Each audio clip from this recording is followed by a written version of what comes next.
Happy Friday and happy Spotlight. I'm here with Amanda. Hi. So Amanda's going to talk to us a little bit about what she does. Go ahead and introduce yourself. Tell us. I'm Amanda. I am a mental health therapist.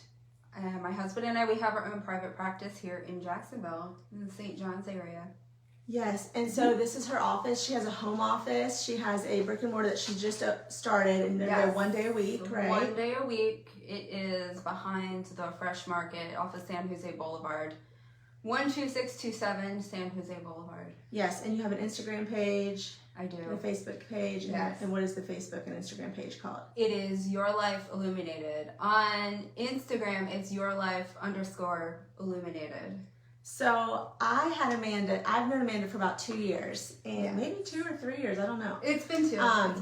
She's one of my favorites. I love her. If you need a therapist, if you need to be tapping, she's going to talk about those things. I've had her over to do tapping, and it was amazing. I had a good emotional breakdown for just a short little bit, so it is slightly awkward at first, but afterwards, I felt great. I had the best weekend. Yeah, she had the I best. was relieved.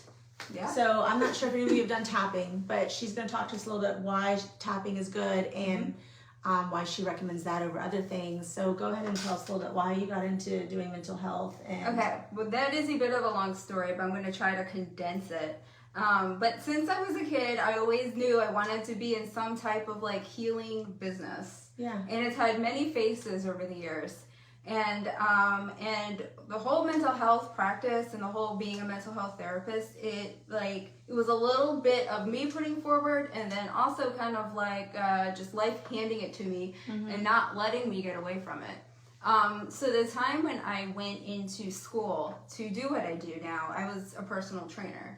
Yeah. And I was a personal trainer. I worked with people mainly with like lifestyle stuff, like losing weight, what healthy eating habits were like, how to incorporate just exercise and stuff for a healthy lifestyle.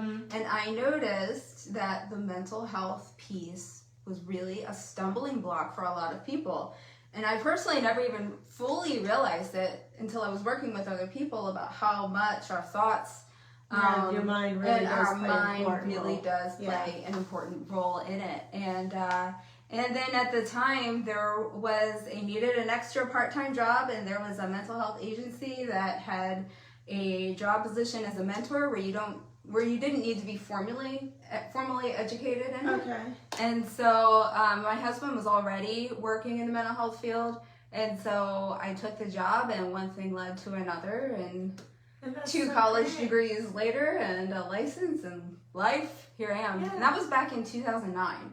Wow. So I've been doing this it'll be 15 years this year. That's great. Yeah. So tell us about the tapping. What's the science behind the tapping? Some people just think never even heard of tapping. You're just tapping around your face, but there is a science of pressure points and thoughts that all go into it. I first learned about it years ago, and I didn't really see how it could benefit, but I didn't know enough about it. Yeah. At the time. And why do you think it's getting so popular now? Well, I think it's really because people are really starting to realize how much mental health in the body works, and and while our Western way of doing medicine is fantastic, we need it. If anyone who's needed surgery is we 100% need it. But to fully go Western and not even pay attention to the Eastern part of medicine, I think we're also missing something. Yeah, I agree. And a lot of Eastern medicine is really, really good for lifestyle and also preventative care. Right. As well. And tapping is part of that Eastern medicine. It actually comes from traditional Chinese medicine.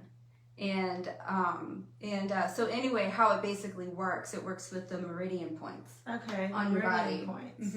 Yeah. What's the difference between meridian points and your pressure points? Is it the same thing? Pretty much, because you kind of think of acupuncture. Yeah. But there's no needles with this. You just work with your needles. You just exactly. Exactly. And tapping is wonderful because... For all ages too, right? Absolutely. I have used it with children, right? Adults. I've used it with everyone. And also, it helps with such a wide variety of things. One of the things that I found that's like so cool is I work with a lot of people who have trauma, significant trauma. Right now, I work a lot with people in the military. I've been fortunate enough to do that, and I have had numerous clients like come out like so much better. I'm incorporating the tapping with it. You know, we do other trauma work, and one benefit of tapping versus some other trauma work is that you are in the trauma for like maybe 30 seconds to a minute at the most, and then we come out of it. We don't have to stay there. And a lot of the other trauma work, you're in it for quite some time, like an hour or so. Yeah, that's painful. Every time you work on it. Yeah. That's the great thing about tapping. Yes. You're not in it very long. You're not in it very long. It's also great for phobias. If anyone has any phobias with things. And all over the spectrum of anxiety. Some depression, and you know, and also just it feels good. It's just a really good wellness thing to do as well. Now, normally is tapping just like your shoulders and up, like around your chest and up, or do you tap around your body as well? Because I've seen mainly like the face and the neck and the collarbone area. Right. But I'm not sure what other area. Well, different practitioners do different things. When I lead someone through tapping, we always start with the side of the hand. It's called the karate chop space. And it's kind of like a reversal type thing. So it kind of like sets the tone, it sets the stage. And then we move to different points, like on the face. I'm touching them like right now. Here on the collarbone, under the arm, and the top of the head. Okay. We move through those. Yeah. And so you don't do tapping with everybody when you have appointments. Sometimes you just stick with the talking, or what other things do you recommend for your patients? Right. Yeah, it's not always appropriate, depending on the person and the goals. You know, some people maybe are more like me and love alternative medicine. Yeah, I love alternative medicine too. Yeah, and you know, and anything that incorporates the mind, body, spirit, like I am all about. But some people aren't there, and that is great too.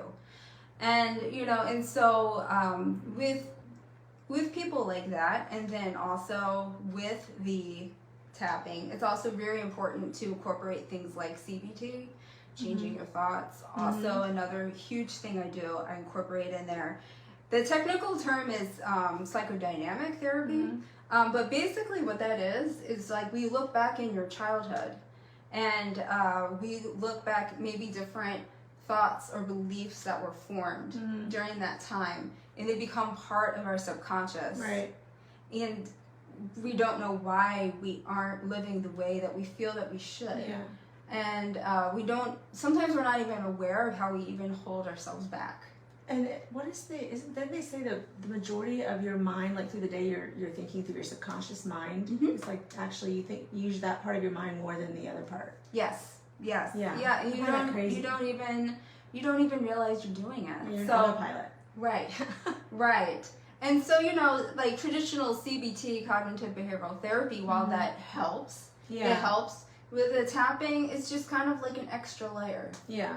It's an extra layer to help you process it. I think it'd be a lot of fun if we did a BFF tapping session. I would love it. So I would love it. We could maybe come. Is there enough room? How many of us could fit in your office? Oh, I would say probably upwards to 10. Okay. So there's only 10 people allowed to come. So when we get that sign up link, I can do a few. We all tap together. Have you done a big session like that, or usually it's just like one-on-one normally? But maybe give them a little taste of it. We could do it. Yes, I have done some groups. Of course, I normally work one-on-one with people, and you know, when I do that, it's like I feel like it's like an intuitive thing between like me and like the other person. Definitely. You know, so I think like in a group setting, what it would look like, it would be you know, maybe we would have a volunteer, and maybe not like a harsh issue, since it's not a therapy session. Maybe you know, just something that's kind of like bothering, or like, you know, something stressful or something like that. And we'll probably spend a little bit of time talking about it, and then we'll tap with it. Okay. Go through a tapping session, which takes like a few minutes. And the beauty of it is, in a group setting, is that the other people there can tap along and benefit from it. Yeah, as that well. is great. And it's amazing how at the I would end love of the to day, get that on the calendar. we all have similar issues. Yeah, You know, definitely. all of us deal with not feeling good enough, or, you know, I don't know, a whole bunch of different blocks Yeah. that are there. Okay, well, raise your hand if y'all want to do some tapping with Amanda. We'll do a group sesh, a BFF tapping sesh. Yeah, I would love that. I'd love it. Do you have a website that you want them to visit? Yes, the website is www.yourlifeilluminated.com. We'll put this all in the comments too. Yes. But this is Amanda. If you want to tap with us, she is extremely well informed and very knowledgeable about mental health, and I love her. So I just wanted to shout her out today and let you guys see how great she is. Thank I you hope you have a great weekend. Yes, thank you for sharing your time with us. Yes, thank you. All right, bye.